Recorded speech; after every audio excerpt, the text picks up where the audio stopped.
एक दिन गौतम बुद्ध ने एक दुखी व्यक्ति को देखा। व्यक्ति बुद्ध के चरणों में गिरकर अपने दुख को दूर करने का उपाय जानना चाहता था। गौतम बुद्ध ने उस व्यक्ति को अपने पास बिठाया और बोले, तुम व्यर्थ में चिंतित हो रहे हो। सुख दुख हमेशा नहीं रहते। मैं तुम्हें एक कथा सुनाता हूँ, ध्यान से सुनो। किसी नगर में एक सेठ रहता था। वो बड़ा ही उदार और परोपकारी था। उसके दरवाजे पर जो भी आता था वो उसे खाली हाथ नहीं जाने देता था और दिल खोलकर उसकी मदद करता था। एक दिन उसके यहाँ एक आदमी आया। उसके हाथ में एक पर्चा था जिसे वह बेचना चाहता था। उसके पर्चे पर लिखा था, सदा ना रहे। इस पर्ची को कौन खरीदता? लेकिन सेठ ने उसे तत्काल खरीद लिया और अपनी पगड़ी के एक छोर में बांध लिया। नगर के कुछ लोग सेठ से ईर्ष्या करते थे।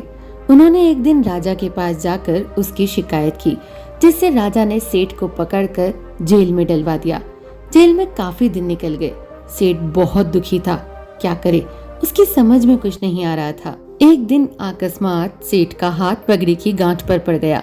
उसने गांठ को खोलकर पर्चा निकाला और उसे पढ़ा। पढ़ते ही उसकी आंखें खुल गई। उसने मन ही मन कहा, अरे तो दुख की बात क्या है? जब सुख के दिन सदा न रहे तो दुख के दिन भी सदा न रहेंगे। इस विचार के आते ही वह जोर से हंस पड़ा और बहुत देर तक हंसता रहा। जब चौकीदार ने उसकी हंसी सुनी तो उसे लगा सेठ मारे दुख के पागल हो गया है। उसने राजा को खबर दी। राजा आया और उसने सेठ से पूछा, क्या बात है? सेठ ने राजा को सारी बात बता दी। उसने कहा, राजन, आदमी दुखी क्यों होता है? सुख दुख के दिन तो सदा बदलते रहते हैं। सुख और दुख तो जीवन के दो पहलू हैं। यदि आज सुख है तो हो सकता है कल हमें दुख का मुख देखना पड़े।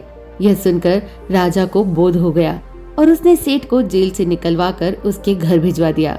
सेठ आनंद से रहने लगा, क्योंकि उसे ज्ञात हो गया था कि सुख के साथ साथ दुख के दिन भी सदा नहीं रहते। बुद्ध के मुंह से यह कथा सुनकर उस व्यक्ति के मन का बोझ हल्का हो गया। उसने गौतम बुद्ध का आशीर्वाद लिया और अपने घर की ओर चल पड़ा। आज के लिए बस इतना ही। मिलेंगे फिर किसी नई बात और नई कहानी के साथ।